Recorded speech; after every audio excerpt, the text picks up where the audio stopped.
상지건축과 국제신문이 함께하는 삼국유사와 21세기 한국학 시간입니다.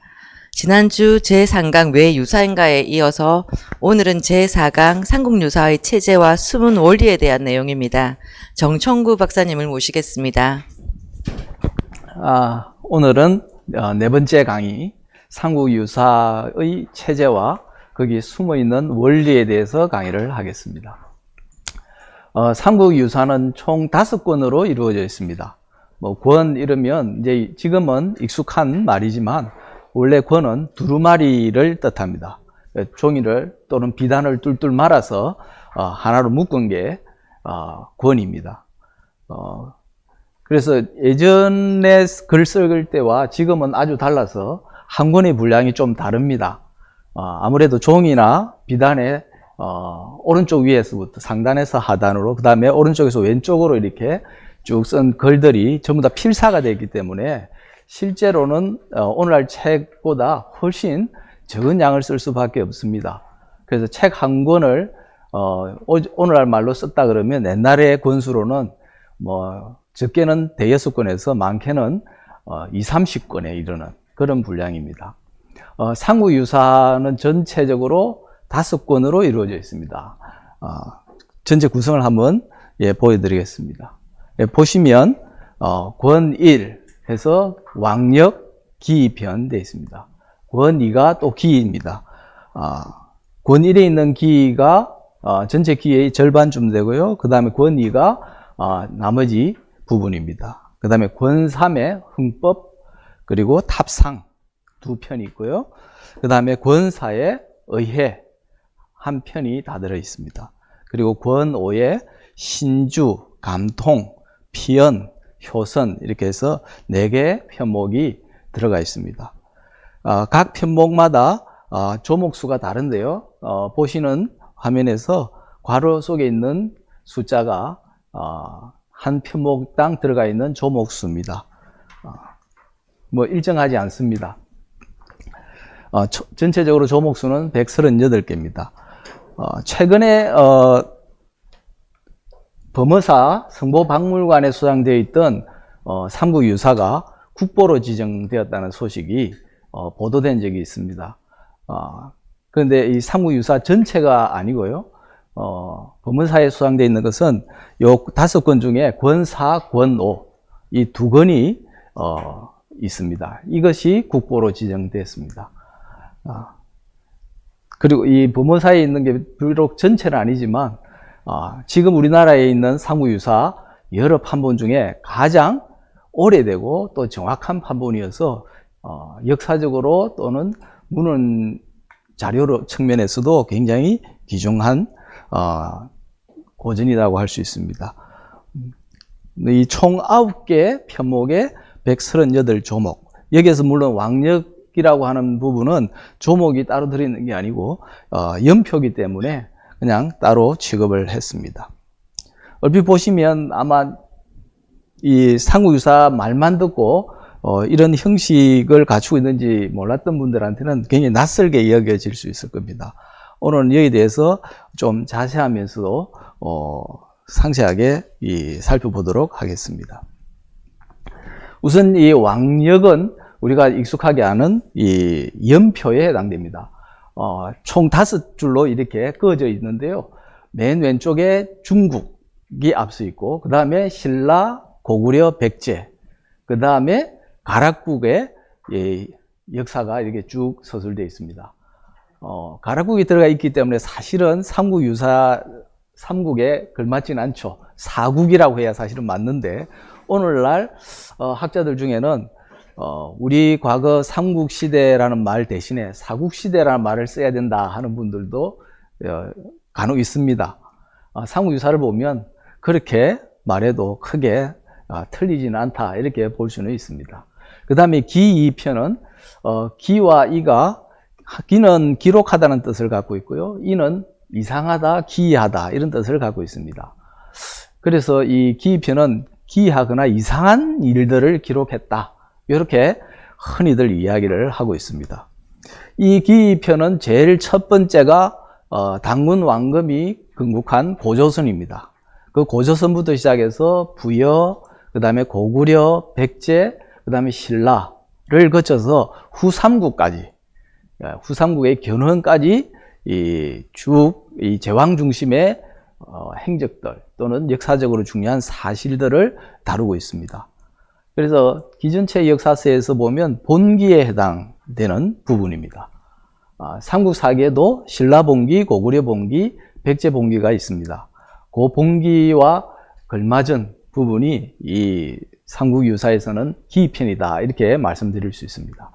흥미롭게도 기이라고 하는 기자가 본기의 기자와 같습니다. 그래서 저 같은 경우에는 이 기이를 기이하거나 이상한 일을 기록했다는 뜻보다 본기와 다르다. 기존의 정통 역사서에서 말하는 본기와는 다른 성격을 갖고 있다. 이런 의미로 저는 기이라고 썼다고 보는 견해입니다. 그 부분에 대해서도 앞으로 강의를 통해서 좀 더 확실하게 검증할 수 있을 겁니다. 그 다음 부분부터 좀 다릅니다. 이 왕역과 기는 그래도 제왕 중심의 우리가 일반적으로 아는 역사를 다루었다 그러면 이 헌법 이해하는 제목에서도 드러나듯이 그런 우리가 흔히 하는 역사보다는 좀 다른 특정한 역사입니다. 즉 불교와 관련된 사실들 또는 역사적으로 문화적으로 중요한 내용들을 다루고 있습니다. 헌법은 불법을 일으키다 이런 뜻입니다. 그래서 불법이 삼국에 전해진 내력에 대해서 서술한 부분이 헌법편입니다.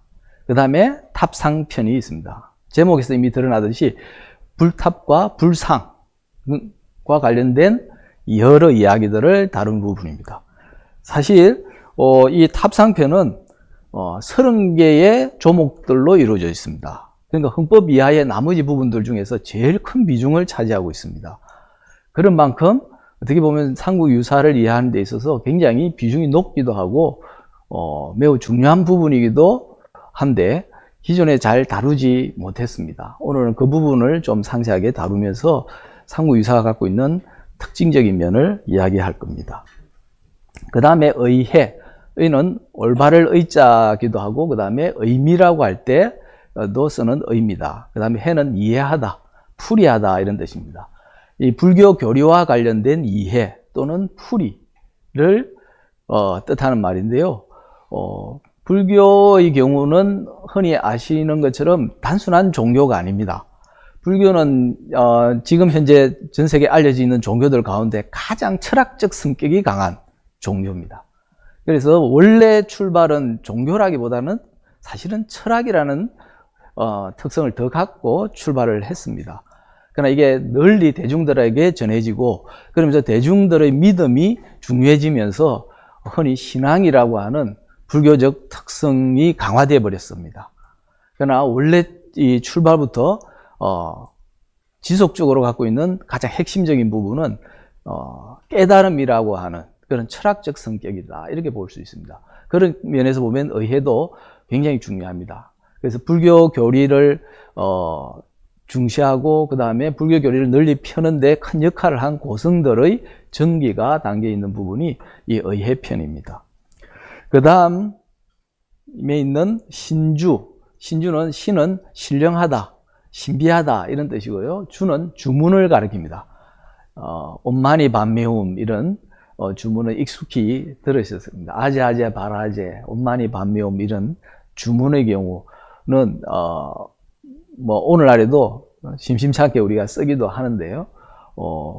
불교에서 원래 이 주문은 무슨 특별한 현상을 일으키기 위해서 하는 게 사실은 아니고 명상을 위해서, 수행을 위해서 하던 주문입니다. 원래 이 불교에서 주문의 경우는 우리가 흔히 아는 것처럼 그렇게 쉽게 쓸 수 있는 게 아니고요. 불교 교리에서 아까 핵심이 되는 게 철학이고 그 철학의 또 관건은 깨달음을 얻는 겁니다. 부처님은 깨달은 사람이라는 뜻이거든요. 그래서 철학적 훈련을 통해서 깨달음을 얻는 것을 가장 중시합니다. 그런데 불교 경전에 어디를 봐도 어떻게 하면 확실하게 깨닫는다 하는 가르침이 없습니다. 가르침이 없다는 말은 그 철학적 핵심에 해당되는 깨달음의 방식은 설명할 수 없다는 뜻이기도 합니다.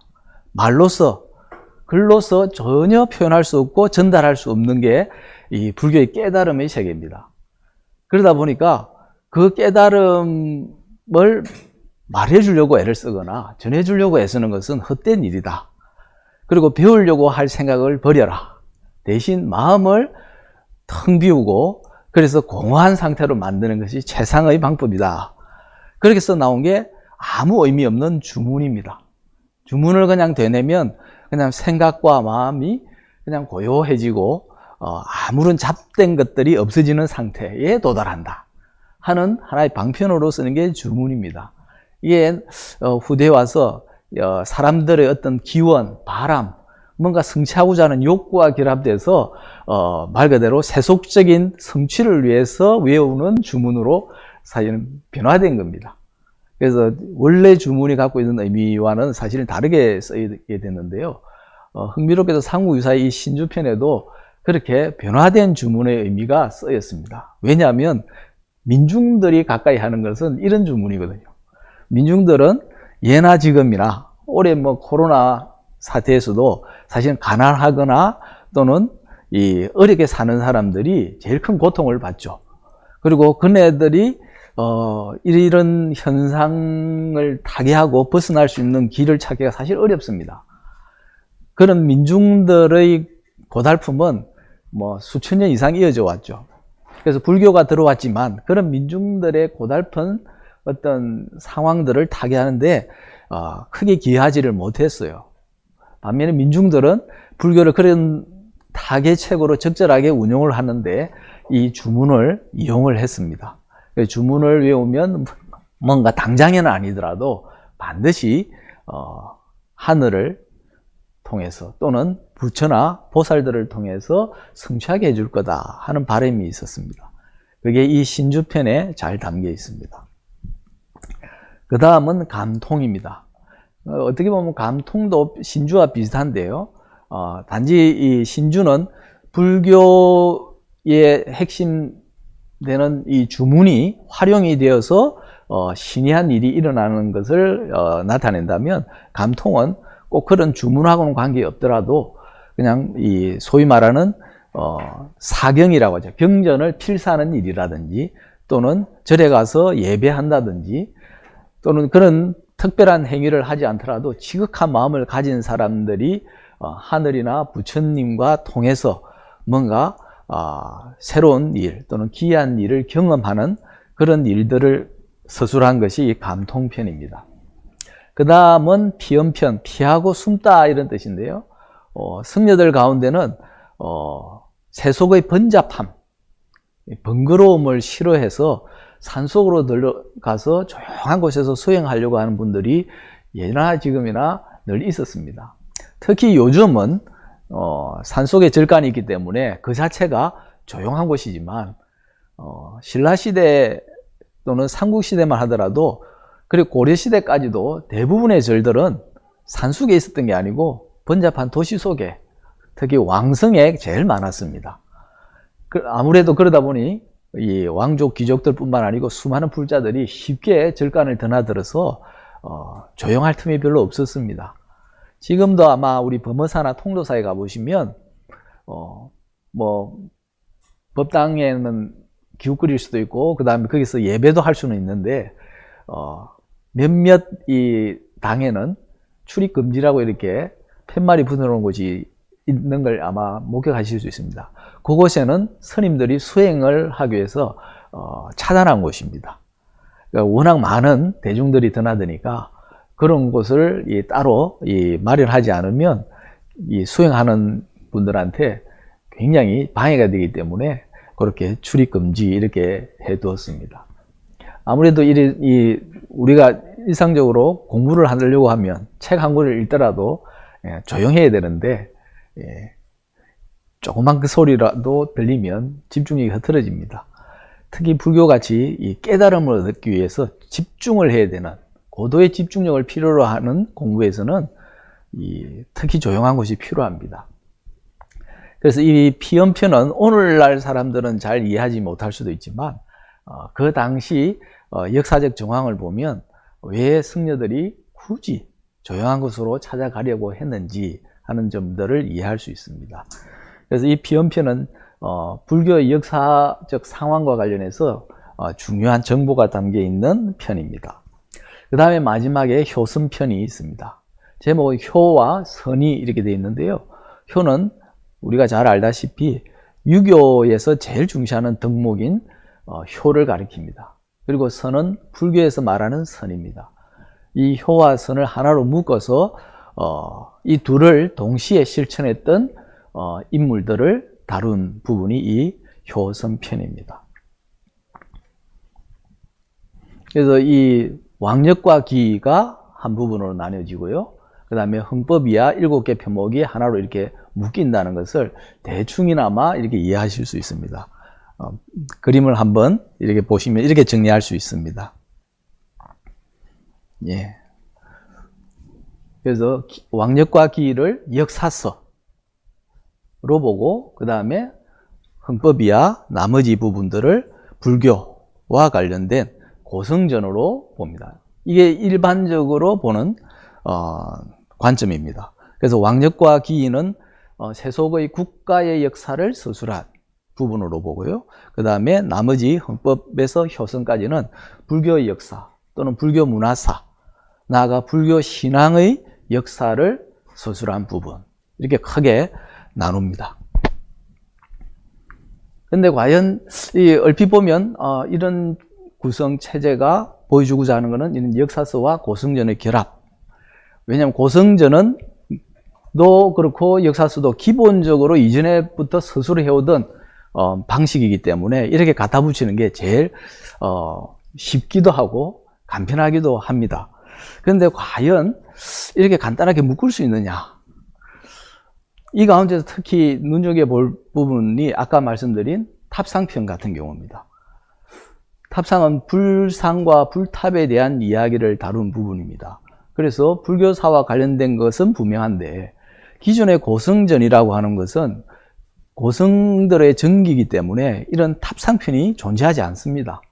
그래서 기존 연구자들 가운데는 이 탑상편을 특이하다고 보거나 또는 아주 창조적으로 설정된 편목이다 이렇게 평가를 하시는 분들이 있기는 있습니다. 근데 중요한 것은 그러면 이게 전체 구성에서 어떤 의미를 차지하느냐, 그리고 실제 이 구성 속에서 탑상이 의미하는 바가 과연 무엇이냐 하는 점은 해명하지를 못했습니다. 그리고 이 탑상편과 함께 흥법편도 사실은 중요한 부분인데 이에 대해서도 대부분 피상적으로 이해하고 넘어가는 데서 거쳤습니다. 실제 삼국유사 전체 체제를 이해하고 그 체제에 깔려있는 또는 숨어있는 원리를 이해하기 위해서는 이 흥법과 탑상 이 두 개의 편이 정확하게 어떤 위치에 있는지, 그 성격은 무엇인지, 그 의미는 무엇인지를 사실은 살펴봐야 됩니다. 이 흥법과 탑상을 이해하기 위해서 중요한 것은 앞서 말한 역사서와 고성전의 결합, 이렇게 단순히 이해해서는 안 된다고 봅니다. 어떻게 보면 삼국사 전체가 이렇게 역사서와 고성전이라고 하는 이질적인 두 개의 어떤 형식을 결합한 게 아니고 그 자체가 하나의 체계를 갖춘 그런 특이한 구성을 취하고 있다, 이렇게 보는 게 적절하다고 생각됩니다. 그래서 제가 가져온 게 기전체 역사서입니다. 기전체 역사서는 지난 시간에도 말씀드린 바 있지만 사마천이 사계에서 처음으로 고안해서 후대에 영향을 끼친 형식입니다. 크게 5부분으로 나눠져 있습니다. 첫째는 본기입니다. 삼국유사로 보면 기편과 비슷한데요. 이 본기는 말 그대로 제왕들의 연대기입니다. 사마천의 사계의 경우에는 중국 고대의 제왕인 오제부터 시작됩니다. 누를 황자의 황제부터 시작해서 유교에서 늘 덜먹이는 요임금, 순임금부터 시작해서 이렇게 수많은 제왕들의 전기들이 쭉 나열되어 있습니다. 그래서 본기는 가장 중요한 정치적 수장의 연대기 이렇게 볼 수 있습니다. 그 다음에 특이한 부분이 표가 있습니다. 아까 말씀드린 왕력이 이 표에 해당되는 부분입니다. 이 표는 이 역사서 서술에서 굉장히 특이할 뿐만 아니고 세계적으로 높이 평가될 만한 독창적인 부분입니다. 지금이야 연표, 도표는 예사로운 일이지만 사마천이 2100년 전에 이 표를 만들 때는 굉장히 기발할 뿐만 아니고 낯선 것이기도 했습니다. 이 표에 중요한 사건들만 간단하게 정리해서 연대순으로 쭉 그리고 입체적으로 표현한 것이 표입니다. 왕력도 거기에 해당됩니다. 그 다음에 또 하나 중요한 부분이 서라고 하는 부분입니다. 사마천은 글서자를 써서 서라고 했는데 사마천 이후에 한서부터는 지라고 명칭을 바꿔서 붙였습니다. 이 서는 갖가지 문물 제도라든지 또는 천문, 지리와 관련된 중요한 정보들을 다룬 부분입니다. 어떻게 보면 통치나 정치에 있어서 별로 중요해 보이지 않을 것 같은 그런 내용도 다뤘는데 그것은 오늘날 관점에서 그렇고요. 중세나 고대 사람들 입장에서는 중요한 부분들을 다뤘습니다. 그 중에 하나가 음악. 지금 우리는 뭐 음악 이러면 그냥 문화 중에 한 부분이고 그게 정치나 통치와는 큰 관계가 없는 것으로 여기지만 근대 이전까지 음악은 동아시아에서 정치적으로 가장 중요한 부분 중에 하나였습니다. 그 다음에 예법과 관련된 부분들도 여기 이 서에서 다루고 있습니다. 그 다음에 천문과 관련된 정보나 그 다음에 지리적인 중요한 정보들을 주로 다룬 것들이 이 서입니다. 그 다음에 세가라고 해서 대대로 가문을 형성해서 큰 역할을 해왔던 그런 성씨들을 주요하게 다룬 것들이 이 세가고요. 그 다음에 열전이 있습니다. 보통은 이제 시중에도 많이 나와 있지만 사마천의 사기 열전은 가장 흥미로운 부분이기도 하고 수없이 많은 인물들이 등장해서 이 후대 사람들에게도 재미를 담뿍 안겨주는 그런 부분입니다. 나중에 한서에서부터는 이 세가가 사라지고 열전에 포함이 됩니다. 그럴 수밖에 없는 이유가 사마천이 이 세가를 지을 때까지는 황제 1인만의 역사를 서술하지를 않았습니다. 아시다시피 진시황제가 천하를 통일하고 그 다음에 한 왕조가 그 뒤를 이으면서 이 세가라고 할 수 있는 이 가문들이 사라집니다. 그래서 한서를 저술하면서부터는 세가라고 하는 부분이 들어설 수가 없기 때문에 그냥 열전에 다 포함되는 것으로 이렇게 변화됐습니다. 이게 사마천의 기본적인 기전체 형식입니다. 즉 본기, 표, 서, 세가, 열전. 세가와 열전을 묶어서 이제 열전 이렇게 하면 이제 4개로 나눌 수 있습니다. 크게 이 4가지는 삼국 사기에서도 그대로 받아서 우리 삼국의 역사를 서술하는 데 썼습니다. 그만큼 후대에 또 주변 여러 나라들의 큰 영향을 지속적으로 끼친 것이 사마천의 기전체 역사입니다. 그리고 사마천의 기전체 역사는 일종의 통사입니다. 까마득한 옛날부터 시작해서 최근의 역사까지 중국의 사마천이 쓴 역사 기간만 하더라도 거의 2000년에서 3000년 정도에 해당되는 장구한 역사적 시기를 다뤘어요. 한 나라 이후에 쓰여진 한서, 후한서, 삼국지 같은 경우는 한 왕조만 다뤘기 때문에 통사가 아니고 단대사라고 흔히들 말합니다. 우리나라에서 김부식이 서술한 삼국사기는 일종의 단대사에 해당됩니다. 일현스님이 삼국사기가 저술된 건 사실을 뻔히 알면서도 삼국유사를 짓기로 했을 때는 여러 가지 고민과 함께 과연 어떠한 형식을 갖춰야 적절할까 하는 고민들을 다 두루 했을 것으로 생각됩니다. 그러면서 한국 유사가 채택한 방식은 제가 볼 때 기전체 역사서다. 일단 그렇게 기전체를 받아들이는 방식으로 서술하는 것이 가장 좋다고 생각을 했다고 봅니다. 그리고 그 기전체 형식의 경우에 단대사에서 쓰는 것이 아닌 사마천의 사기처럼 통사를 지향한 것이 아닐까 이렇게 봅니다. 왜냐하면 왕력에서는 비록 신라 고구려 백제의 삼국의 중요한 사항들을 서술을 하긴 했지만 기편을 보시면 제일 먼저 나오는 게 고조선입니다. 고조선은 기원전 2333년에 해당됩니다. 고조선이 그 이후로 멸망할 때까지의 거의 2000년의 역사를 이어왔기 때문에 장구하죠. 그리고 고조선 이후에 부여라든지 그 다음에 고구려, 백제, 신라 등의 역사들이 쭉 이어집니다. 이것을 보면 일련의 삼국유사는 기본적으로 통사를 지향했다고 이렇게 보는 것이 타당합니다. 그리고 그것은 기본적으로 사마천의 사기와 유사한 방식을 선택했다 이렇게 볼 수 있습니다. 그럴 때 그러면 탑상편과 흥법편은 어디에 들어가느냐? 특히 탑상편처럼 기존의 연구자들이 거의 설명하지 못했는데 기전체 역사서 형식으로 하면 의외로 설명이 쉽습니다.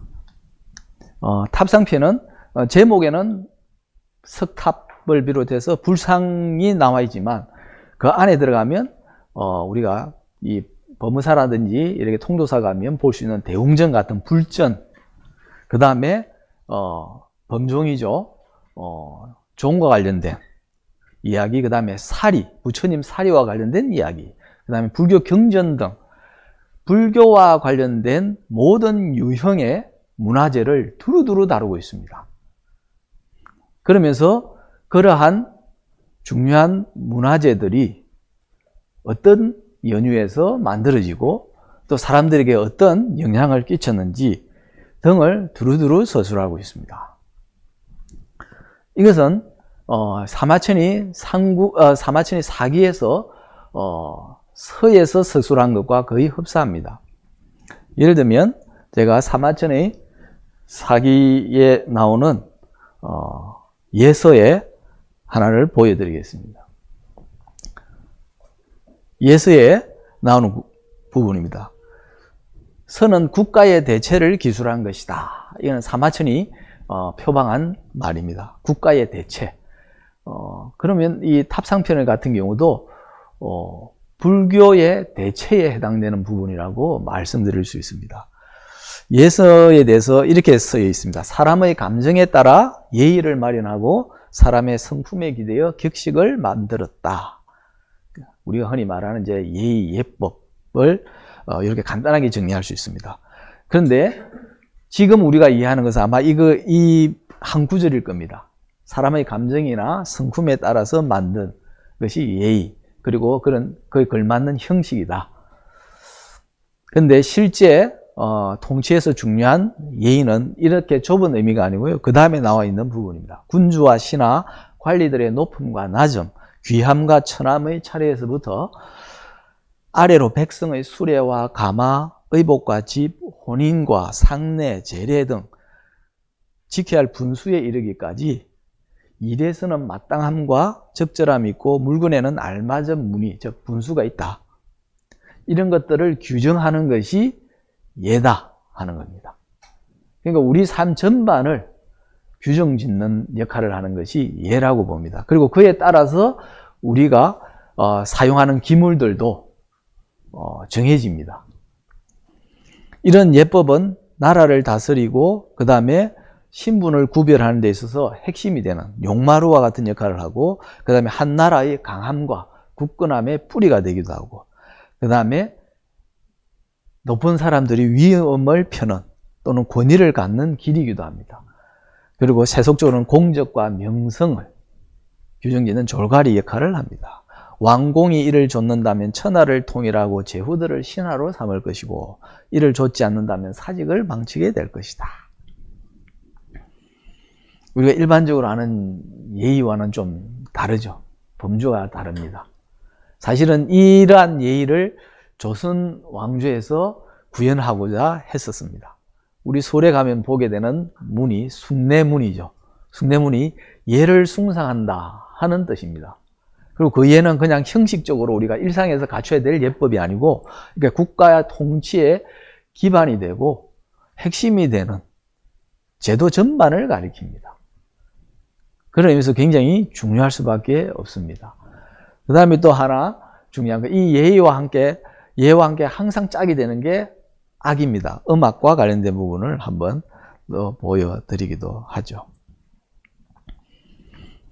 역시 음악을 이해하는 데 있어서 관건이 되는 부분이기도 합니다. 전하는 말에 정치가 안정되고 공업이 이루어지니 예의와 음악이 일어나도다. 사마천을 비롯해서 수많은 유교 지식인들은 예의와 음악이라고 하는 것이 통치의 처음이자 끝이라고 봅니다. 음악은 특히 한 나라가 얼만큼 잘 다스려지는지, 정치가 얼마나 안정되어 있는지를 가늠할 수 있는 그런 지표라고 여겨졌습니다. 이 음악에 대해서는 이렇게 말했습니다. 무릇 가락이라고 하는 것은 사람 마음에서 생겨난다. 감정이 마음속에서 움직이고 그 때문에 소리로 드러나는데, 소리가 문의를 이루면 가락이라고 한다. 흔히 말하는 운율 할 때 그 율격을 가리키는 게 이 가락입니다. 가락은 사람 마음에서 생기고 음악은 모듬사리의 도리와 통한다. 즉 인간의 삶 전반과 깊은 관련을 맺는 것이 이 음악이라고 보는 겁니다. 그래서 이런 까닭에 소리를 알고 가락을 알지 못하는 자는 검수나 다름이 없고, 가락은 알면서 음악을 알지 못하는 자는 대중일 뿐이다. 군자만이 진정한 음악을 알 수 있다. 옛 사람들 말로 하면 오늘날 우리가 음악을 제대로 모르면 사람 구실 못한다고 할 수 있어요. 근데 여기에도 보면 뭔가 좀 차별적인 인식이 있죠. 음악이 있고 가락이 있다. 짐승들이 어차피 가락을 모른다. 대중들은 가락 정도만 알고 진정한 음악은 모른다. 오늘날 우리가 이 음악회 가서 클래식을 듣는다든지, 그 다음에 미술관에 가서 뛰어난 미술가들의 작품을 다 감상하고 폼을 내는 것은 어떻게 보면 2000년 전부터 시작된 행위입니다.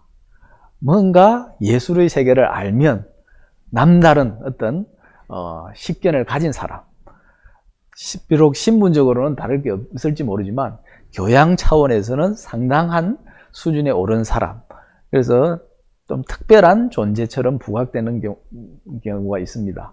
이게 옛 사람들도 그랬고 오늘날에도 이런 사고는 우리가 여전히 갖고 있다, 이렇게 말씀드릴 수 있습니다.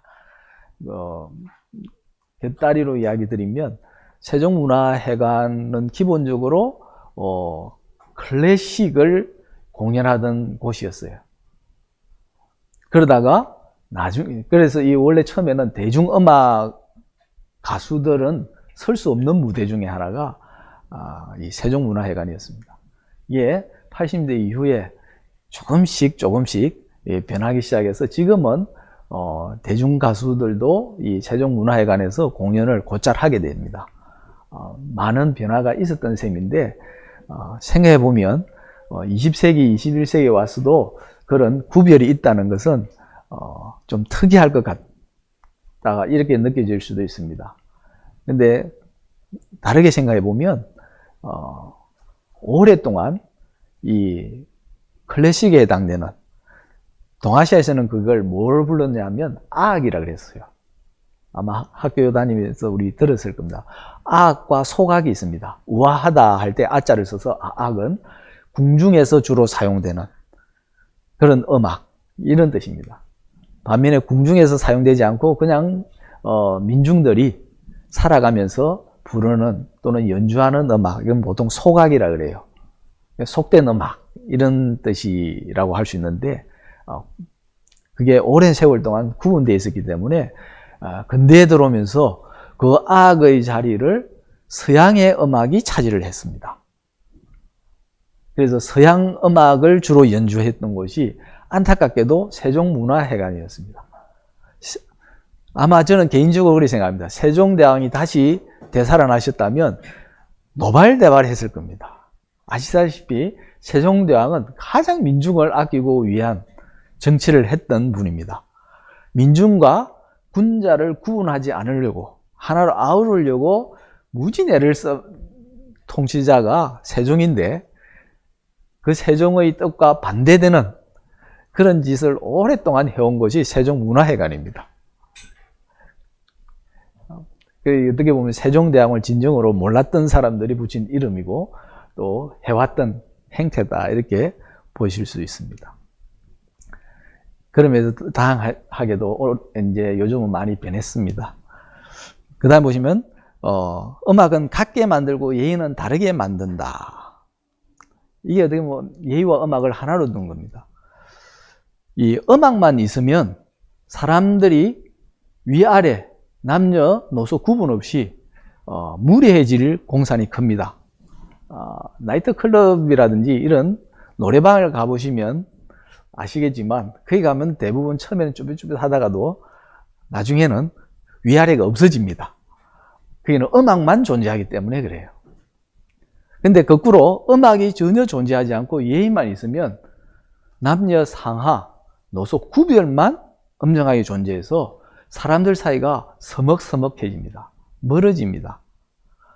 우리가 이 명절에 시골 가서 어른들을 뵈면 그렇게 살갑게 느껴지지 않는 이유가 음악은 존재하지 않고 오래된 예의만 있어서 그래요. 그래서 이 사마천이 쓴 글에도 보면 음악이 두드러지면 함부로 하고서로 예의가 두드러지면 벗은겨진다. 사람들 사이가 멀어진다. 이렇게 이야기를 했습니다.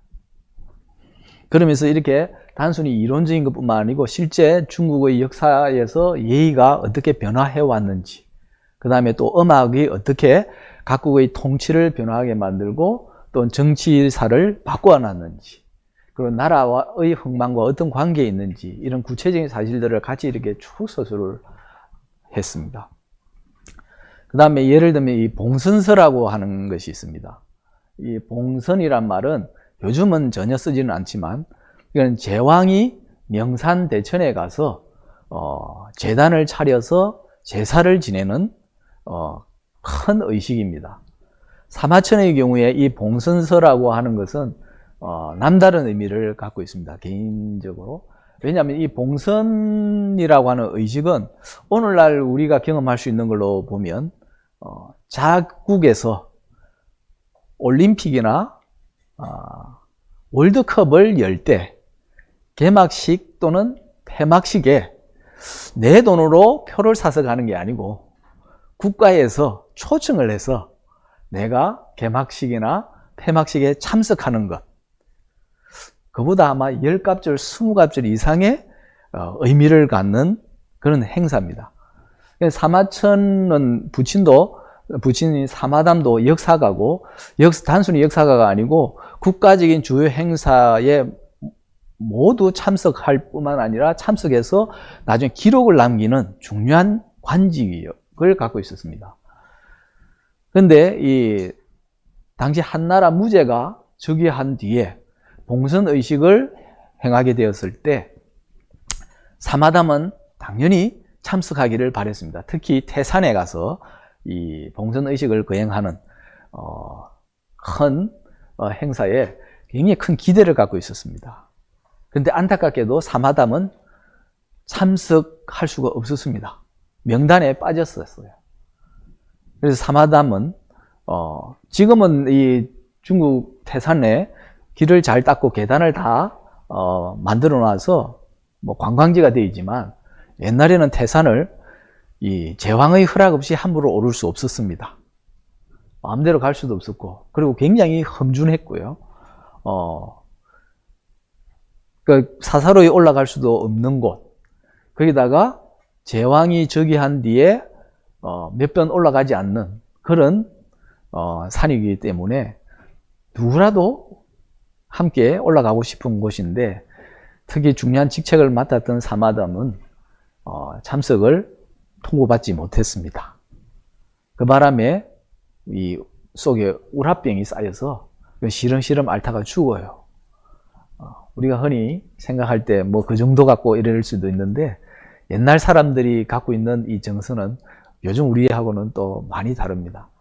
우리 BTS 표 하나 얻었는데, 어렵게 얻었는데 부모님이 가지 마라 라고 하면 아마 10대든 20대든 제정신이 아닐 겁니다. 그 이상의 의미를 갖는 것으로 보시면 아마 좀 느낌이 오실 수 있을 겁니다. 그래서 사마천은 이 봉선서예를 쓰는데 굉장히 심혈을 기울였습니다. 부친이 참석하지 못했던 그런 거대한 의식, 제왕의 의식에 대해서 사적으로도 그런 울분이 그대로 전해져 있었던 사람이기 때문에 이런 명산대천의 제사 지내는 행위는 오랫동안 제왕들이 자신들의 권위를 세우기 위해서 하는 행위입니다.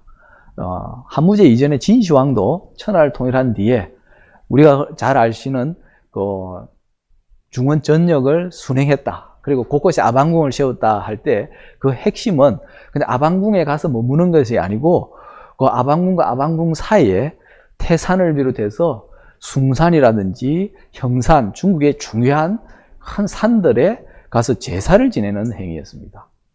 그럼으로써 천하를 내가 차지했다 하는 그런 호기를 또는 권위를 내세우는데 가장 큰 구실을 하는 게 이 행사, 이 봉선의식이었기 때문에 그랬습니다.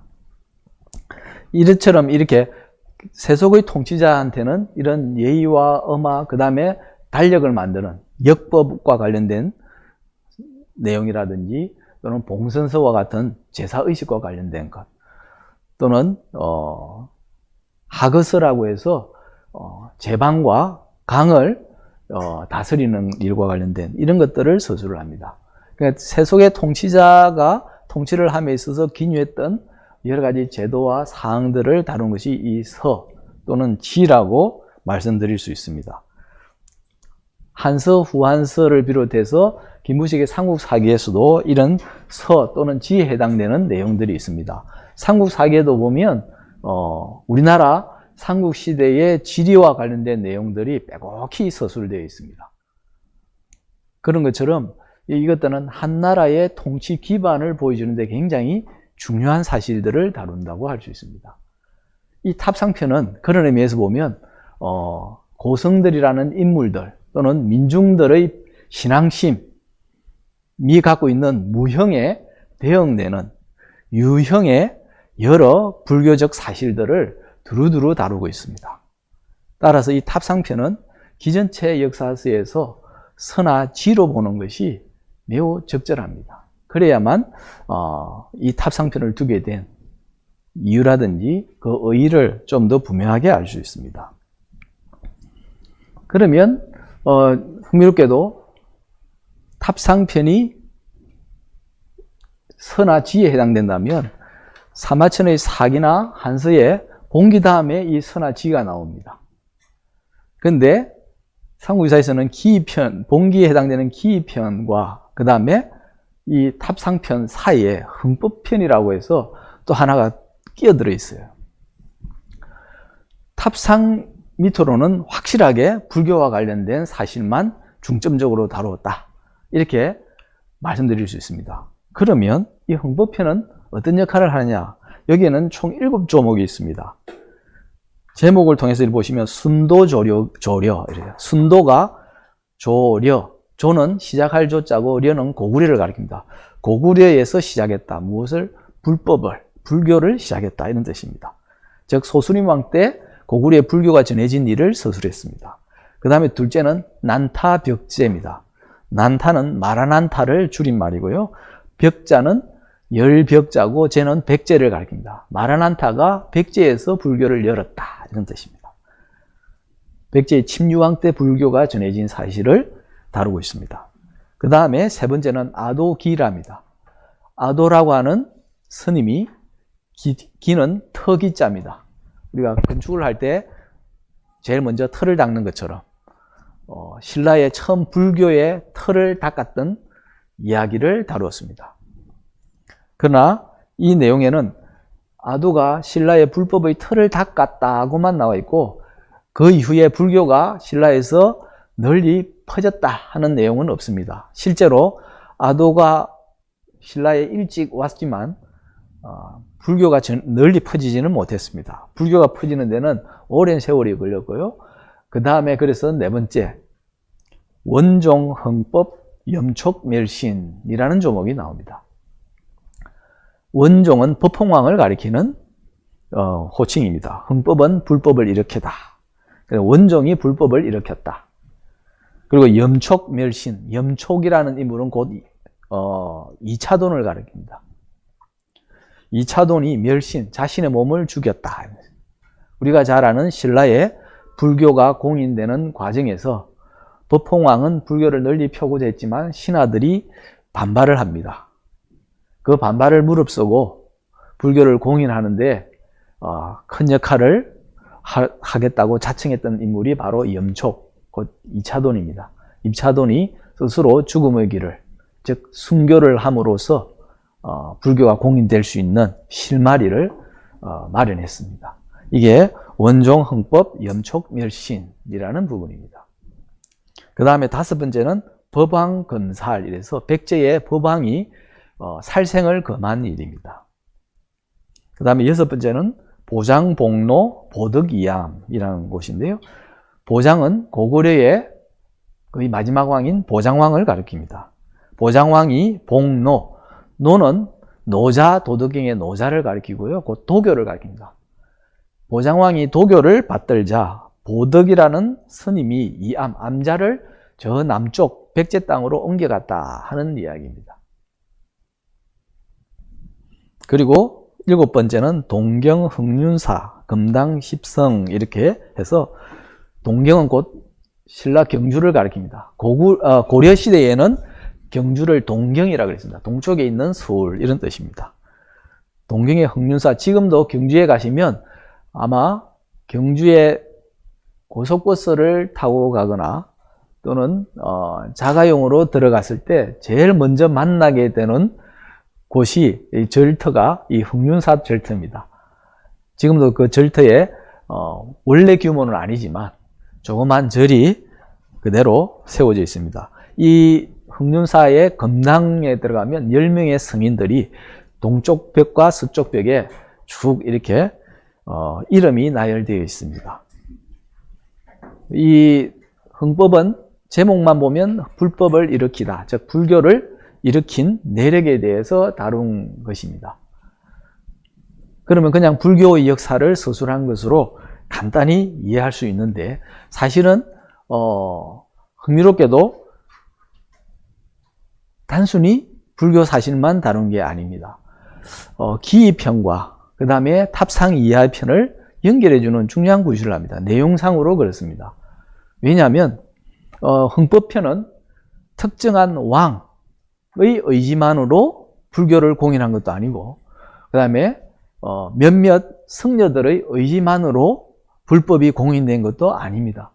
이 흥법의 핵심은 세속의 제왕과 불교의 고성이 서로 합심해서 불교를 일으킨 이야기들, 그리고 보장복로 보덕이암과 같이 세속의 제왕과 이 불교의 고성이 뜻이 맞지 않고 그래서 불교를 중시하지 않게 되면 나라가 쇠망한다 하는 이야기를 나오고 있습니다. 그래서 전체의 틀을 보면 세속의 제왕과 불교의 고성이 서로 합심해서 불교를 일으키고 또 융성하게 만든 그런 오랜 역사들을 서술한 것이 이 흥법편입니다.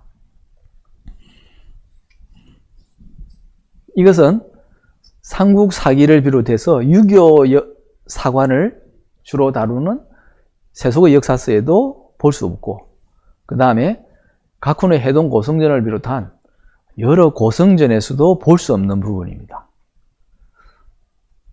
그러나 이것은 실제 일어난 역사적 사실에 굉장히 부합하는 면입니다. 이렇게 볼 수 있습니다. 그래서 간단하게 이렇게 정리를 해드리면 다음 도표를 통해서 정의할 수 있습니다. 예, 보이시죠? 처음에 보여드린 것은 일반적으로 널리 보는 관점에서 세속의 역사서와 고승전이 그냥 단순히 결합된 것으로 보았을 때입니다. 그러나 지금 보여드린 이 형식은 기전체 사서의 형식을 그대로 빌어와서 상유사를 저술했다고 보았을 때 볼 수 있는 구성입니다. 제일 처음에 왕력은 기전체 사서에서 볼 수 있는 표에 해당됩니다. 그 다음에 기인은 본기에 해당됩니다. 그리고 밑에 탑상편은 서 또는 지에 해당되고요. 의회 이하 효성까지는 열전에 해당됩니다. 사실 고성전이란 말도 고성들의 열전이라는 뜻이기 때문에 흔히 고성전으로 봤던 것은 다 열전으로 볼 수 있습니다. 그러나 조금 전에 말씀드린 것처럼 흥법과 탑상은 내용으로 보면 고성의 열전이 아닙니다. 즉 열전으로 볼 수 없는 부분입니다. 특히 탑상이 전혀 열전과 관계가 없는 부분이고요. 그래서 서 또는 지에 해당되고, 그럼 흥법은 바로 기전체 역사서의 본기와 그 다음에 의회 이하편의 열전이 해당되는 이 두 가지가 결합된 형태라고 보시면 됩니다. 즉 세속의 제왕의 전기를 쓰는 이 본기와 고성들의 전기를 쓴 열전이 하나로 합쳐진 부분입니다. 그러면서 이게 세속의 정치사와 그 다음에 세속을 떠난 종교 역사, 즉 불교의 역사가 하나로 결합되어 있는, 그래서 전체 구성에서 징검다리 역할을 하는 것이 이 흥법편이다, 이렇게 보시면 적절합니다. 이렇게 볼 때 기존의 연구자들이 설명하지 못했던 흥법과 탑상편을 비로소 설명을 어느 정도 할 수 있습니다. 물론 이런 이해 방식은 동의하지 않는 분들도 있을 수 있습니다. 그러나 이 삼국유사라고 하는 텍스트가 갖고 있는 구성 또는 체제가 저자의 어떤 일관된 의도 또는 목표 하에 저술된 체계를 갖고 있다고 볼 때는 적어도 이 기전체 형식의 역사서로 보는 것이 가장 적절하지 않을까, 저는 그렇게 생각을 합니다. 그래서 기전체 형식의 역사서로 보면 앞에 왕력과 기편은 세속의 역사를 다룬다, 이렇게 보시면 되고요. 그 다음에 탑상 이하는 세속을 벗어난 불교의 역사, 그리고 흥법편은 이 세속의 역사와 세속을 벗어난 역사가 하나로 어우러질 수밖에 없는 실제 모습을 그대로 보여주는 그런 의의를 갖는 편목이다, 이렇게 말씀드릴 수 있습니다. 그래서 기존의 삼국사기라고 하는 유교 사관을 보여주는 역사서, 그리고 각훈의 해동 고성전이 불교 사관에 입각해서 서술한 것들이 각각 편향되어 있었다. 한쪽은 종교사를 배제했고 한쪽은 세속의 역사를 배제한 그런 편향성을 극복하는 방식으로 구상을 했고, 그에 걸맞은 방식으로 짜여진 게 삼국유사 체제다, 이렇게 말씀드릴 수 있습니다. 그럼 이런 형식에 숨어있는 원리 또는 원래 이련이 의도했던 역사의 원리는 무엇인가 하는 것을 자세하게 말씀드리도록 하겠습니다. 보통 이련의 역사관을 이야기할 때 신의사관이라고 합니다. 신의, 신령하고 기이하다 할 때 그 신의입니다. 사관은 역사관입니다. 사실은 신의사관이란 말이 학계에서 널리 쓰지만 매우 모순되는 말이기도 합니다. 신의하다 하는 것과 사관이라는 말은, 사관은 역사가 보는 역사가의 관점 또는 사관의 관점을 가리킵니다. 보통 역사가 또는 사관이라고 하면 유교적인 지식이나 의식과 관련이 있습니다. 그리고 유교 지식인들은 기본적으로 합리적인 것, 합리성을 중시합니다. 그래서 신의하다 하는 것을 극력 배제하는 것이 사관이라고 보시면 됩니다. 그런데 여기에 신의라고 하는 말을 붙여서 신의사관이라고 했습니다. 어떻게 보면 궁여지책으로 내놓은 명칭이다 이렇게도 말씀드릴 수 있는데요. 그러나 궁여지책이 아니고 적절하고 흥미로운 용어다 이렇게도 말씀드릴 수도 있습니다. 우선 신의사관에 대해서는 기존에 이렇게 이야기하는 경우가 많습니다. 일상을 넘어서는 일상과 다른 것, 그리고 국가라는 공동체의 기원을 비롯해 문화 전반에 작용하고 있는 어떤 것, 이게 신의사관이다 이렇게 설명하는 부분이 있습니다. 공동체의 기원이라고 하는 것은 고조선이나 부여나 고구려 백제가 건국된 그런 내력을 가리키고요. 그 다음에 문화 전반에 작용했다 하는 것은 상무사에 나오는 138개 조목들을 쭉 보면 그 관통하는 것이 이 신의한 어떤 것이다 라는 의미에서 이렇게 설명을 했습니다. 또는 좀 더 좁혀서 불교적 신의사관으로 보아서 고려왕실의 권위와 왕권의 신성성을 강조하려는 정치적 의도가 깔려있는 것 이렇게 보기도 합니다. 이거는 이제 역사적으로 이련 스님이 이 삼국유사를 저술하던 시기와 관련이 있습니다. 무신 집권기를 거치고 그 다음에 몽골 침략을 받은 뒤에 충자 돌림의 왕, 곧 충렬왕이 재위하던 시기입니다. 이렇게 되면서 불교가 이전과는 다르게 급격히 쇠락을 합니다. 그리고 불교가 국난을 거치면서 곳곳이 파괴되고 이래서 불교가 온전한 구실을 못하던 그런 시기, 그때 불교가 일어서기 위해서 이련 스님이 국가 권력과 결탁하지 않았나, 그런 정치적 의도를 다분히 갖고 서술된 책이 이 삼국유사다. 그래서 불교를 부각시키기 위해서 신의한 일들을 많이 담아낸 것이 아닌가라는 일종의 의구심을 가지고 평가하는 견해가 있습니다. 근데 이런 경우는 신이라고 하는 글자에 일단 초점을 맞추었다 이렇게 보일 수도 있습니다. 삼국유사 안에 여러 가지 신의하고 기이한 일들이 많기 때문에 신의사관이라는 명칭도 붙었고, 그래서 신의한 일들이 많으니 당연히 그냥 신의사관이라 할 만하지 않느냐 이렇게 이야기되어 왔습니다. 그런데 삼국유사 기편에 제일 처음에 보면 서문이 있습니다. 이 서문은 물론 기편의 서문에 해당되는 것이기는 한데요. 그러나 기편의 서문이 곧 전체의 서문이기도 합니다. 드러난 의미는 기편에만 해당되는 것 같지만 그 이면에 깔려있는 핵심 원리는 전체에 해당되는 것으로 볼 수가 있습니다. 그래서 우선 이 서문을 한번 살펴보기로 하겠습니다. 서문의 제일 첫 번째 대목을 보겠습니다. 1에 해당됩니다. 전체 제가 셋으로 나눴는데요.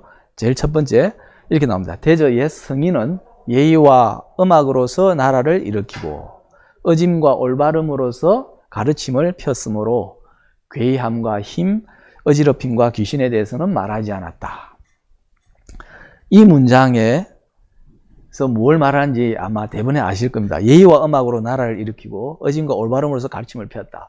이는 전형적인 유교적 관점입니다. 유교적 질서관입니다. 그리고 괴이함과 힘, 어지럽힘과 귀신에 대해서 말하지 않았다 하는 것은 논어에서 공자가 한 말입니다. 그게 자활, 불어, 괴력, 난신 이런 대목이 나옵니다. 즉 괴이함과 힘, 어지럽힘과 귀신, 괴력, 난신, 공자가 말하지 않은 부분입니다.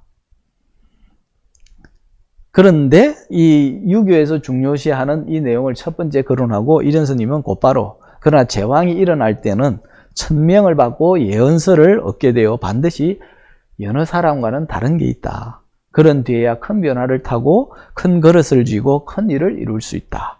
그래서 황하에서 그림이 나오고 낙수에서 글이 나온 뒤에 성인이 일어났다. 재밌는 대목이 첫 번째에도 성인이라는 용어가 나오고 맨 끝에 요게 성인이 일어났다 또 나옵니다. 사실은 이 성인이 같은 용어긴 하지만 함의하는 바는 매우 다릅니다. 왜냐하면 첫 번째 성인은 유교의 성인입니다. 유교의 성인이 예의와 음악으로서 또는 어짐과 올바름으로서 정치를 이야기하고 교화를 펴는데 썼습니다. 그런데 뒤에 반전이 일어나죠. 제왕이 일어날 때는 신이한 일들이 일어나고 그런 뒤에 성인이 일어났다 이랬습니다. 그래서 처음에는 유교의 성인을 거론해서 유교에서는 이러이러한 성인에 대한 규정이 있었지만 그러나 중국의 역사를 보면 반드시 그렇지 않다. 고대의 제왕들이 볼 때는 유교에서 말하는 합리성에서 벗어난 성인들이 수없이 등장했다. 이렇게 되어 있습니다. 두 번째 글을 보시면 그 사례들을 서술하고 있습니다.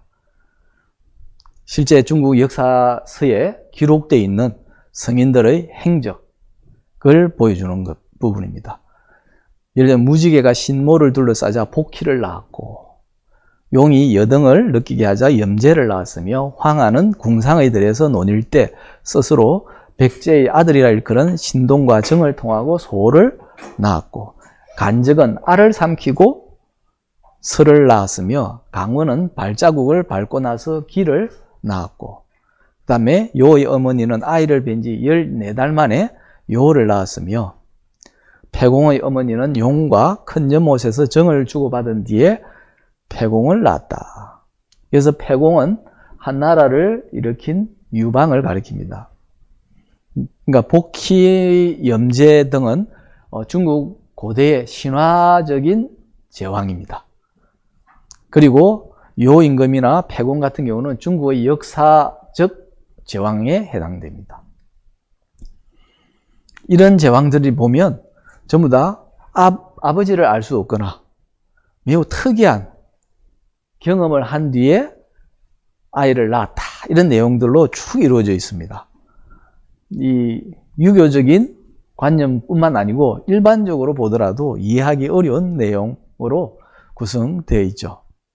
이게 이제 중국의 역사서에서 또는 중국의 유교 지식인들까지 늘 거론하는 고대 제왕의 이야기입니다. 그리고 이련 스님이 그걸 거론하고 난 뒤에 서의 마지막에 이렇게 씁니다. 이 뒤에도 이런 일이 줄곧 있었으니 어찌 다 적을 수 있겠는가. 즉 중국의 역사서를 이 고대뿐만 아니고 한 나라의 이 유방만 하더라도 단순히 고대 사람이 아니죠. 그리고 그 이후에도 계속해서 많은 제왕들이 이런 식으로 태어났다. 그러면서 삼국의 시조, 즉 신라고 우리 백제를 가리키죠. 삼국의 시조가 모두 신이 한 데서 나왔다 한들 무엇이 괴이하겠는가. 여기에 신이란 말이 나옵니다. 이 기편의 이 서에서 이야기하는 표면적인 의미는 명확합니다. 중국이 문명의 중심권이라고 해서 굉장히 우월의식을 갖고 있어요. 사마천이 사기를 저술할 때에도 이미 그 우월의식은 굉장히 강렬하게 담겨 있습니다. 예를 들면 거기에 열전 부분에 조선열전이 있습니다. 사마천의 사기에 보면 우리가 이 대중들이 사마천의 사기열전을 참 재밌게 읽고 즐겨 읽기는 하지만 사마천의 역사의식을 들여다보면 그렇게 무조건 이 사마천을 높이 떠받들어서는 안 된다 하는 면이 있습니다. 그게 뭐냐면 주변국들, 이른바 한 나라들을 구성하고 있는 그런 경우에도 열전에다가 집어넣었어요. 열전은 한 개인의 행적을 다루는 것인데 거기에 조선이라든지 또는 흉노족이라든지 강력한 힘을 갖고 하나의 나라를 구성했던 그런 집단들까지도 열전에 집어넣었습니다. 이건 뭐냐? 중화의식입니다. 사마천의 사기가 갖고 있는 역사적 의 중에 하나는 중화의 문명이 최고라고 하는 것과 그래서 중화라고 하는 민족이 우월하다고 하는 그런 중화의식이 본격적으로 표명된 역사서다. 이렇게 보시면 됩니다. 그리고 그 이후에 한서, 후한서를 비롯해서 수많은 역사서들이 그러한 중화의식을 그대로 이어봤습니다. 사마천의 이런 기전체 형식이 영향을 끼치면서 그런 우월의식도 사실은 주변국 지식인들에게 많이 전해지기도 했습니다. 실제로 사마천의 사기를 비롯해서 중국에서 전해진 전적들을 읽을 수 있는 능력이면 굉장한 식견과 통찰을 가진 사람들이라 할 수 있기 때문에 그 당대 사람들로는 자기가 상당한 존재다 이렇게 느낄 수 있는 그런 어떻게 보면 계기도 마련해 줍니다. 그럼 김부식이 삼국 사기를 쓰게 된 이유도 사실은 이런 이유와 관계 있습니다. 즉 중국이 우월의식을 가지고 역사서를 주변국들에게 과시할 때 주변국의 지식인들 가운데는 그런 중화의 문명을 본받으려고 하는 그런 노력과 함께 우리한테도 그만한 문화라고 하는 게 있다 라고 하는 것을 증명해 보이려고 하는 욕구도 같이 쌓이게 듭니다. 그래서 김부식의 삼국 사기를 일현 스님의 삼국유사와 비교하면서 폄하하거나 비판하는 경우가 참 많은데 그것은 역사적인 긴 관점에서 보지 않은 탓도 있습니다. 긴 역사의 흐름에서 보면 김부식의 삼국 사기는 단순히 자국의 역사를 폄하하거나 또는 중요한 역사들을 단순히 배제하려고 했던 것이 아니고 사실은 중국에서 나오는 역사서에 버금가는 역사서를 우리도 편찬할 수 있다. 그리고 그 역사 안에는 중화인들이 자기네들이 우월하다고 하는 그런 의식에 못지않은 자부심이 그런 자존감이 우리 역사 속에도 있다 하는 것을 떳떳하게 펼쳐 보이려고 하는 그런 열정의 표현이기도 합니다. 그래서 삼국 사기는 그런 의미에서 중국에서 나온 역사서에 결코 뒤지지 않는 굉장히 뛰어난 역사서다 이렇게 말할 수 있습니다. 다만 삼국 유사를 저술하게 된 계기가 된 것처럼 중요한 불교사를 삼국 사기가 빼버렸다는 것, 바로 유교 사관에 입각해서 종교사를 배제했다는 것, 이것이 가장 큰 결함입니다. 물론 그것은 중국에서부터 시작된 유교 사관이라고 하는 것이 김부식에게도 고스란히 이어졌기 때문에 생긴 일입니다. 사실 중국의 역사서를 보더라도 거의 똑같은 행태들을 보입니다. 중국이 한나라 이후에 불교가 들어와서 특히 위진남북조 때 그리고 수나라 당나라 때 불교가 굉장히 융성했음에도 중국의 역사서에 보면 이 불교와 관련된 사실들이 굉장히 많이 빠져 있고 배제되어 있습니다. 그런 흐름이 삼국사기에서도 고스란히 이어졌다 이렇게 보면 김부식 개인을 단순히 비난하고 말 수는 또 없습니다. 어쨌든 이런 세속의 역사 그리고 이 세속을 떠난 종교의 역사 이런 것들을 다 아우르는 삼국유사가 이 서문에서 중국과 대등하다 하는 것을 1차적으로 표방을 했습니다. 그런데 그 이면에 숨어 있는 것이 크게 두 가지가 있습니다. 첫 번째는 뭐냐? 아까 제일 첫 번째 서문에서 보신 것처럼 성인이라는 용어가 두 번 등장을 하는데 전혀 가리키는 바가 다릅니다. 첫 번째 나왔을 때 성인은 유교에서 말하는 성인을 가리킵니다. 유교에서는 공부를 하면 첫 번째 군자의 단계에 가고 그 다음에 두 번째는 현자가 되고 세 번째 마지막에 성인이 된다 이렇게 되어 있습니다. 공자 당시는 스스로 성인이라고 말한 적은 없지만 그 제자들을 비롯해서 후대 사람들은 공자를 성인으로 떠받듭니다. 즉 유교의 성인이 되려면 유교적인 인식에 입각한 성인이 되어야 되고 그런 유교적 성인은 유교적 덕목을 충실하게 실천한 사람일 때에만 해당됩니다. 따라서 그런 유교적인 윤리관이나 덕목에서 벗어난 행위를 한 사람 또는 유교적인 관점에서 합리적으로 수용되기 어려운 사람은 성인이 될 수가 당연히 없죠. 그런데 이련 스님은 그런 유교 지식인들이 배척할 만한 고대 제왕들을 거론하면서 그들도 성인이었다.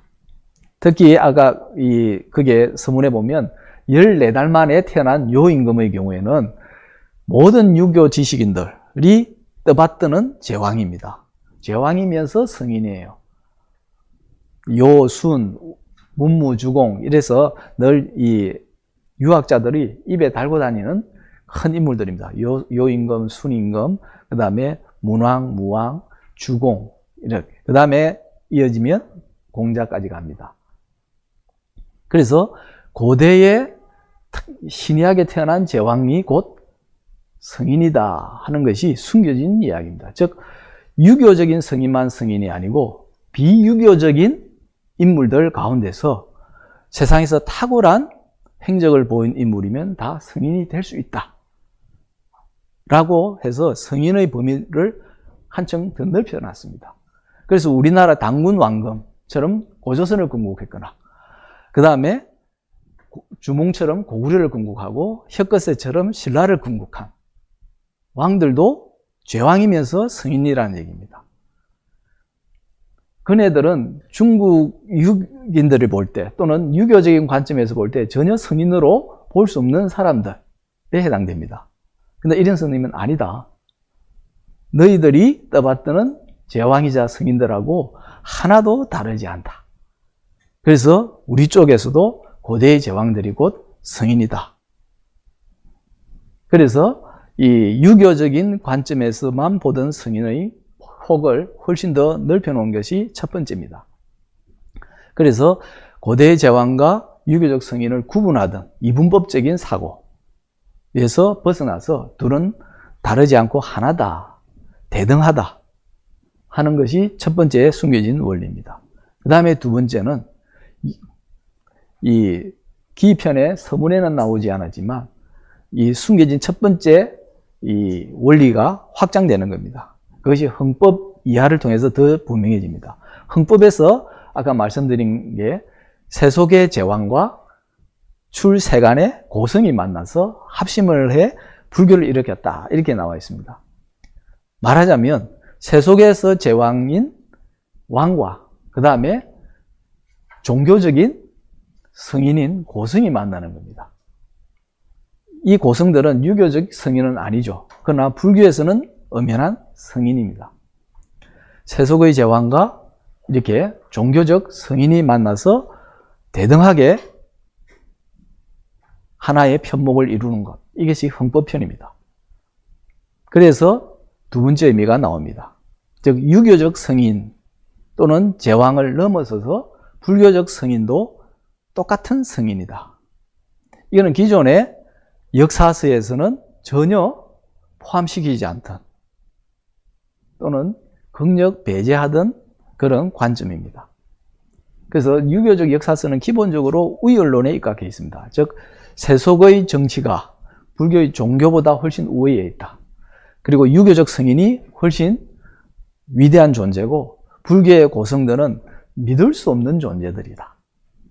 특히 상구이사에 나오는 것처럼 신이한 행적들을 보인 스님들은 도무지 받아들이기 어렵다.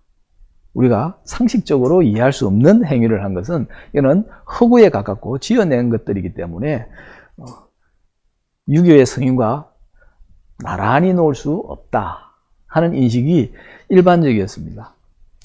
삼국 사기에서 김부식이 불교의 고성들을 열전에 다루지 않은 이유도 거기에 있다고 보시면 됩니다. 즉 불교의 고성들은 유교의 성인과 같이 나란히 놓을 수 없는 존재다 하는 기존의 통념을 그대로 따랐다 이렇게 보실 수 있습니다.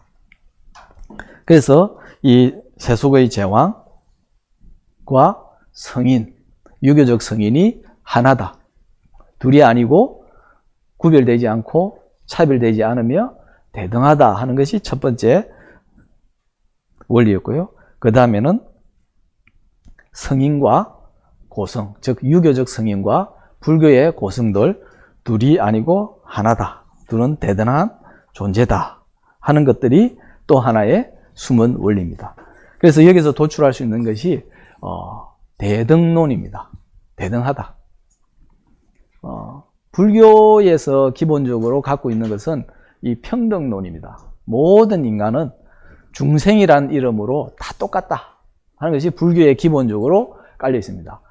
그리고 물론 이제 불교가 발전하면서 또 융성하면서 생긴 차별 또는 차등론이 있습니다. 그게 뭐냐면 부처님과 승려들이 다르고 승려들과 중생은 다르다 하는 이런 차등론이 이 불교의 역사의 속에서 만들어졌습니다. 그런데 이련 스님은 그것이 불교의 본래 교리와 맞지 않다, 아주 어긋난다 하는 인식을 갖고 있었어요. 어떻게 보면 그게 당연합니다. 원래 평등했던 것이 평등하지 않고 차별적인 존재인 것처럼 된 것 자체가 사실은 잘못된 역사죠. 우리가 이 서양 기독교 유럽을 보면 교황청이 있어서 교황이 막강한 권위를 갖고 있습니다. 그런데 근대 이전으로 가면 교황이 유럽의 역사에서 끼친 영향, 좋은 면도 있지만 악영향도 굉장히 많았습니다. 특히 세속의 황제와 교황이 권력 다툼을 한 것부터 시작해서 십자군 전쟁을 부추겨서 약탈과 침략을 일삼게 한 것도 있습니다. 그는 종교 성직자들이 갖고 있는 우월한 지위와 그리고 우월 의식 때문에 빚어진 현상 중에 하나이기도 해요. 그런데 세속의 이 종교로서 불교는 원래 그런 우월 의식을 갖지 않게 되어 있었습니다. 그럼에도 자연스럽게 이 종교가 널리 퍼지면서 그런 이 우월 의식이 성직자들 속에 싹 텄어요. 그래서 승려들이 자연스럽게 그런 차등 의식을 갖게 된 그런 폐해가 나타났습니다. 그리고 그게 가쿤의 해동 고성전에도 고스란히 숨어 있다 이렇게 본 거기도 합니다. 그래서 가쿤의 해동 고성전이 불교사를 배제한 이 삼국사기에 대해서 반기를 드는 것은 타당했지만, 그러나 승려들이 우월의식을 가진 것, 그래서 민중과 우리는 다르다 하는 이런 차등의식을 불식시키는 데는 실패했다. 그 중요한 부분을 다루지 못한 것은 불교의 본령에서 벗어난 거기 때문에 그런 승려들의 고성전 편찬도 한계가 뚜렷했다 하는 것이 이련 스님의 큰 인식이었습니다. 그래서 이련 스님이 새롭게 그렇게 내세웠던 것이 이런 정치사와 종교사가 둘이 아니고 하나이면서, 그리고 정치적으로 중요시되는 세속의 성인과 종교에서 중요시하는 종교적 성직자로서 고성 또는 성인들이 대등하다고 주장하는 것만큼이나 중생들 또는 민중들도 중요한 존재로서 그런 차별을 받지 않아야 된다 하는 것으로 나아가고자 하는 것이 이련의 삼국유사다 이렇게 보시면 됩니다. 그래서 이 신의사관이라고 하는 이런 좀 특이한 역사관을 내세우면서 첫 번째는 기존의 정치사에서 이 소홀히 다룬 제왕들의 역사 또는 매우 기이하거나 신비한 이야기들을 적극 옹호하는 한편 불교사에서 나타난 그런 신비한 일까지 같이 포함을 시켜서 그 모든 일들은 특별히 배척하거나 배제해야 될 것들이 아니고 그 자체로서 소중하고 또 실제 역사에서 굉장히 큰 구실을 했다. 예를 들면 이런 겁니다. 이 고조선 건국 이야기에서 나타나는 당군 왕검의 탄생과 관련해서 환웅과 곰이 변한 웅녀가 만나서 당군을 낳았다. 그전에는 곰과 범이 동굴 속에서 쑥과 마늘을 먹고 100일 동안 견뎌내는 그런 시험을 받습니다. 그리고 곰이 변해서 사람이 되었다. 전혀 수긍할 수 없는 이야기들이죠. 앞으로 이제 그 건국 이야기에 얽힌 이야기들을 풀어가면서 거기에 담겨 있는 실제 역사 이야기들을 말씀드릴 기회가 있겠습니다만은, 사실은 그런 것부터 시작해서 도대체 우리가 예나 지금이나 받아들이기 어려운 이야기들을 버젓이 담고 있는 이유가 뭐냐 하는 것들, 그런 이야기들이 갖고 있는 이면에는 실제로 민중들이 그렇게 이해하고 받아들이고 또 실제 사실처럼 전승해 왔다는 데 있습니다. 우리가 실제 일어난 사건만 중요한 게 아닙니다. 사건만큼 중요한 게 그 사건을 받아들이고 이해하는 방식 자체가 역사적으로는 굉장히 중요합니다. 예를 들면 일본 사람들이 독도를 다케시마라고 부르고 실제 자기네들 땅인 것처럼 이야기를 하죠. 실제로 일어난 일로 보면 전혀 마땅치 않고 적절하지 않습니다. 그런데 일본인들의 의식 속에는 다케시마라는 이름으로 자기네 땅이라는 게 깔려 있어요. 그리고 그 위에서 일본인들이 한국을 바라보고 자기네들 역사를 바라봅니다. 그건 단순히 의식에서 머무는 게 아니고 그런 의식이 행동을 결정짓고 실제 정책을 거의 방향을 정하거나 실행을 할 때 그대로 작용을 해요. 그래서 그릇된 인식이든 바른 인식이든 인식 자체가 실제 역사에 영향을 끊임없이 끼칩니다. 우리가 흔히 하는 말이죠. 마음먹기에 달렸다. 그렇죠. 뜬금없이 마음만 먹어도 뭔가 이룰 수 있는 것 같고 실제로 이룰 수도 있어요. 마음을 먹는 것, 사고를 하는 것 자체도 실제 사건에 큰 영향을 끼칩니다. 그래서 역사를 왜곡하는 경우에 현실을 단순히 왜곡한 게 아니고 내 의식을 왜곡함으로써 앞으로 일어날 일들에 대해서 내가 왜곡한 시선으로 보게 됩니다. 굉장히 위험한 거죠. 그래서 우리가 보통은 역사를 왜곡할 때 사실을 날조하거나 왜곡했다는 그 문제를 삼는데 그보다 더 큰 문제는 역사를 날조하거나 왜곡한 사람들의 의식 자체가 이미 왜곡되어 있다는 사실을 모른다는 거예요. 그래서 일본인들의 경우 초등학교 때부터 배우는 잘못된 교과서가 자국의 역사, 과거를 있는 그대로 보지 않고 왜곡되게 보게 만들고 그리고 앞으로 일어날 일들도 왜곡되게 보게 만든다는 면에서 굉장히 위험한 치명적인 독입니다. 우리가 비록 일본인들이 날조한 것 때문에 화가 나고 분통이 터뜨려질 수도 있지만 반대로 생각하면 우리는 적어도 날조하거나 왜곡하지 않기 때문에 역사를 잘못 볼 이유는 별로 없습니다. 지금 한국과 중국, 일본 이렇게 보면 역사를 왜곡하는 데 있어서 가장 솜씨가 없고 형편없는 나라가 한국입니다. 그런데 그 이면에는 역사를 왜곡할 의지가 별로 없어요. 여러분들 가운데는 아마 삼국사기와 삼국유사를 비교할 때 삼국사기를 비판하는 사람들의 목소리를 많이 듣게 되었을 겁니다. 기존 학계에서 많이 그렇게 하는데 삼국사기를 보면 놀랍게도 김무식이 불교사는 배제했지만 실제 사실을 왜곡하지 않으려고 엄청 애를 썼습니다. 예를 들면 삼국유사에 보면 혁거세 왕부터 시작해서 왕이란 칭호를 계속 씁니다. 탈해왕도 왕이고 유래왕도 왕입니다. 그런데 아시는 것처럼 처음에 왕의 호칭은 거서관, 이사금 이렇게 돼 있어요. 그런데 삼국사기에서는 그 칭호를 그대로 씁니다. 그래서 이 삼국사기는 실제 역사에서 왜곡되지 않도록 굉장한 노력을 기울였어요. 우리 삼국사기에 걸맞는 중요한 위상을 갖는 역사서가 일본서기라는 책인데요. 일본서기는 그 시작부터가 왜곡으로 되어 있습니다. 그래서 제가 일본은 역사 왜곡의 역사가 1300년이 됐다고 제가 늘 이야기하는데 그게 720년에 편찬된 일본 서기에서부터 시작이 되어 있습니다. 일본의 가장 큰 불행이에요. 그리고 그 책만 왜곡되거나 날조된 게 아니고 그 이후에 써진 많은 책들의 그런 흔적들이 아주 강하게 남아있어요. 참 안타까운 일입니다.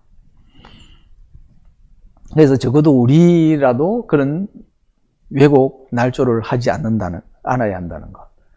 그래서 좀 갑갑하고 안타까운 점이 있더라도 사실을 있는 그대로 보려고 하는 노력. 그래서 사실에 입각해서 대화하고 토론하고 그다음에 주장을 펼치는 것이 굉장히 중요합니다. 제가 이 삼국유사와 관련해서 찾아간 곳 중에 하나가 박제상으로 알려져 있는 충신의 유적지입니다. 제가 마지막으로 보여드릴 사진 한 장 보시면 좀 아이러니하게도 이련 스님이 삼국유사에서 이 재상을 다루었을 때 의지와는 완전히 다른 현상이 지금 빚어져 있습니다. 저 보시면 이게 울산에서 울산 서북 쪽 터물에 가면 국수봉이라고 하는 산이 있습니다. 그 산을 뒤쪽에 가면 박재상 유적지가 있어요. 거기에 박재상 기념관이 있습니다. 울산에서도 한참 깊이 들어가야 되는데 그 바로 옆에 뭐가 있냐? 지금은 치산서원이라고 해서 서원이 있어요.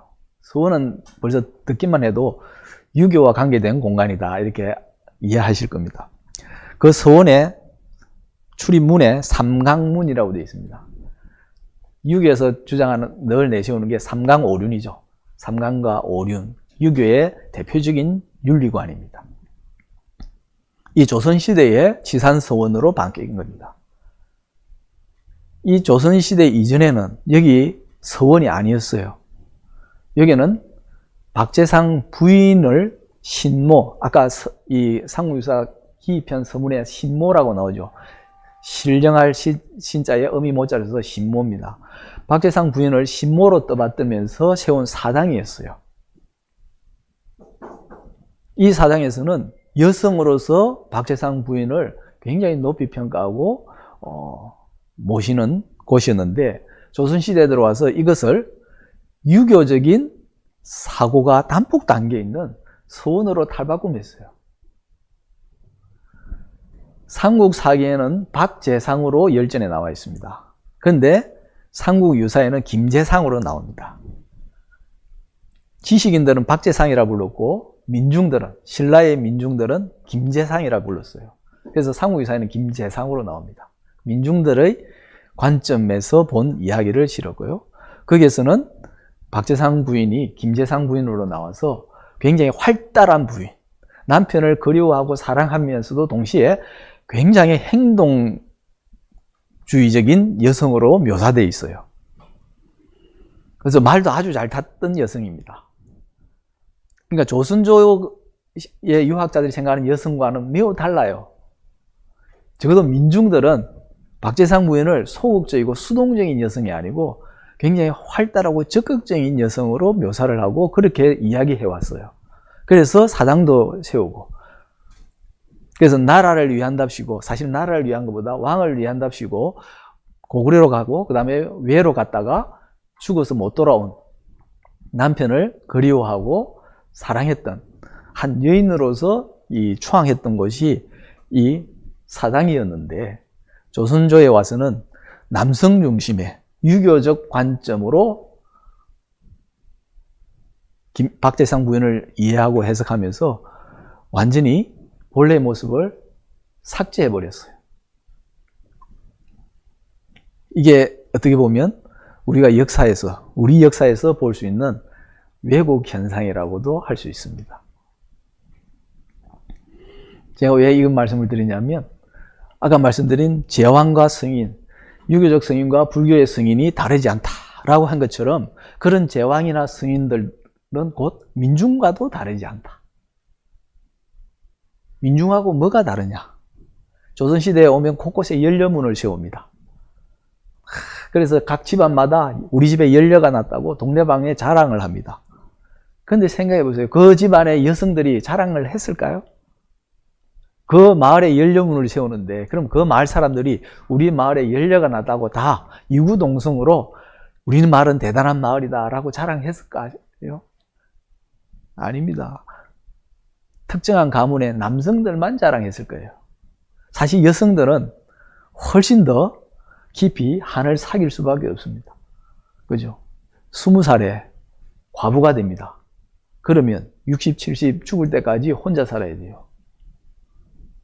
인간의 성정에 전혀 안 맞는 비정상적인 일들이 비일비재하게 일어납니다. 연려문 해봐야 그 문짝에 불과해요. 아무 짝에도 쓸모없습니다. 그걸로 조선조의 수많은 여성들을 올감했습니다. 시산서원도 보면 올감해서는 안 되는 여성, 민중들 가운데서도 여성들이 어떻게 보면 더 차별을 받았던 존재라고 생각한다면 결코 해서는 안 되는 일을 한 셈입니다. 이 서원이라는 이름으로.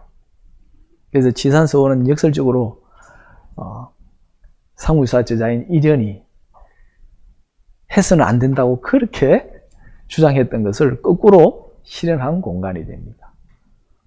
그래서 정말로 상무유사를 잘 알고 더 크게는 삶의 원리, 역사의 원리를 정말로 잘 알았던 사람들이라면 아마 이 자리에 서원을 세우는 게 아니고, 그리고 박재상 기념관이 아니고 박재상 부인의 기념관을 사실은 세웠어야 마땅합니다. 근데 박재상한테는 충렬공이라는 시호까지 안겨줬어요. 안타깝죠. 그리고 부인은 연려라고 괜히 떠받듭니다. 부인은 연려가 될 생각이 전혀 없었습니다. 어떻게 보면 우리가 역사적 사실을 돌아보고 또는 이런 기록들을 돌아볼 때 지금 우리가 갖고 있는 사고방식이나 또는 편견, 선입견이 나도 모르게 개입을 해서 왜곡하거나 오해하는 경우도 많이 생길 수 있습니다. 상구유사는 바로 그런 오해 또는 이 왜곡을 바로잡으려고 애썼던 그런 역사서라고 말할 수 있습니다. 그래서 좀 복잡하고 복합적인 형식을 갖추면서도, 그리고 이전에와는 전혀 다른 아주 낯설고 이질적인 그런 구성을 했음에도 의의를 갖는 이유는 거기에서 동서고금을 막론하고 절대적으로 변해서는 안 되는 가장 중요한 가치, 즉 대등이라고 하는 원리를 담아내고자 한 그런 의지 때문이다, 이렇게 말씀드릴 수 있습니다. 그래서 이면산의 상무유사 체제 그리고 그 숨겨진 원리가 무엇인지를 이렇게 살펴봤습니다. 그래서 그리고 다음 이제 시간에는 구체적으로 상무유사에 서술되어 있는 이야기들을 통해서 그것이 어떤 방식으로 구현되어 가는지에 대해서 상세하게 이야기해 드리기로 하겠습니다. 그리고 덧붙여 말씀드리자면 혹시 이 강의를 생중계로 보시거나 또는 나중에 금요일 저녁쯤이면 이 편집을 해서 새로 또 유튜브에 올라갑니다. 그리고 그것을 보신 분들 가운데서 혹시 질문이 있으신 분들은 밑에 댓글에다가 질문을 남겨주시면 제가 다음 강의 시작할 초입에 그 질문들 가운데서 대답해야 될 만한 중요한 것들에 대해서 미리 대답을 드리고 그 다음에 강의를 이어가도록 하겠습니다. 그래서 어떤 질문이든 많이 올려주시면 고맙겠습니다. 오늘 강의는 여기까지입니다. 고맙습니다.